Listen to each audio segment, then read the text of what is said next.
गांव का रहस्य। भारत के एक छोटे से गांव सूरजपुर की रातें हमेशा शांत और सितारों से भरी होती थीं।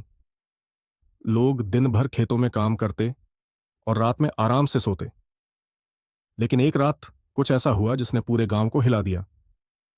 गांव के बाहर पहाड़ी पर एक तेज रोशनी आसमान से आती हुई दिखाई दी। यह रोशनी इतनी चमकदार थी कि आसमान मानो दिन की तरह उजाला हो गया। लोग डर गए और सोचने लगे कि यह क्या हो सकता है। अगली सुबह गांव के 3 बच्चे रोहन, मीना और कबीर अपने खेतों में खेल रहे थे। तभी उन्होंने पहाड़ी के पास एक अजीब आवाज सुनी। उत्सुकता के कारण वे उस ओर बढ़े। झाड़ियों के पीछे उन्होंने देखा कि एक चमचमाता बड़ा यान पड़ा था। उस यान से 3 अजीबोगरीब प्राणी निकले। वे छोटे कद के थे। उनकी आंखें बड़ी बड़ी और चमड़ी हल्की नीली थी। बच्चों ने डरकर झाड़ियों में छिपकर उन्हें देखा। बच्चों ने गांव आकर यह बात बताई तो लोग डर गए। कुछ लोगों ने इसे भूत प्रेत समझा तो कुछ ने कहा कि यह भगवान का कोई संकेत हो सकता है। गांव के सबसे बुजुर्ग व्यक्ति दादाजी ने सबको शांत किया और कहा, डरने की जरूरत नहीं है। हो सकता है ये लोग हमारे मददगार हों। दादाजी और कुछ गांव वाले हिम्मत करके पहाड़ी की ओर गए। जब वे यान के पास पहुंचे तो उन्होंने देखा कि तीनों प्राणी शांति से खड़े थे। एक प्राणी ने हाथ उठाकर नमस्ते कहा। उन्होंने अपनी एक मशीन निकाली जो उनकी भाषा को हिंदी में बदल देती थी। उन प्राणियों ने कहा, हम जायन ग्रह से आए हैं। हमारा नाम ल्यूमा, जिनो और टार्क है। हम यहां दोस्ती और ज्ञान का संदेश लेकर आए हैं।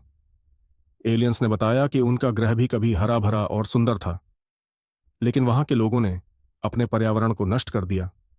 अब उनका ग्रह सूख चुका है। हमने देखा कि पृथ्वी भी उसी रास्ते पर है। अगर आप प्रकृति की रक्षा नहीं करेंगे तो यह ग्रह भी खत्म हो जाएगा, ल्यूमा ने गंभीरता से कहा।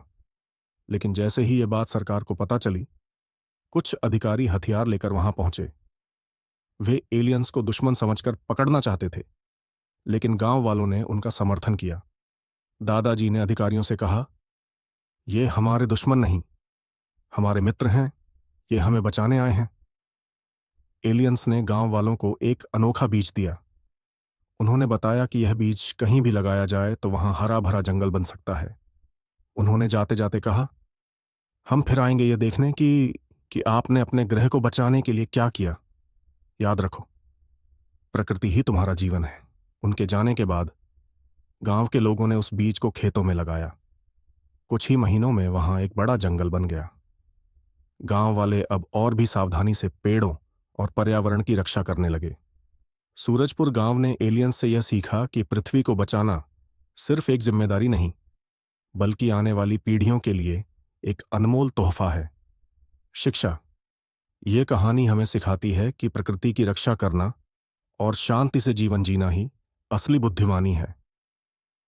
आप इसे अपनी आवाज में प्रस्तुत कर सकते हैं और सुनाने के दौरान संवादों में अलग अलग टोन का उपयोग करके इसे और प्रभावशाली बना सकते हैं।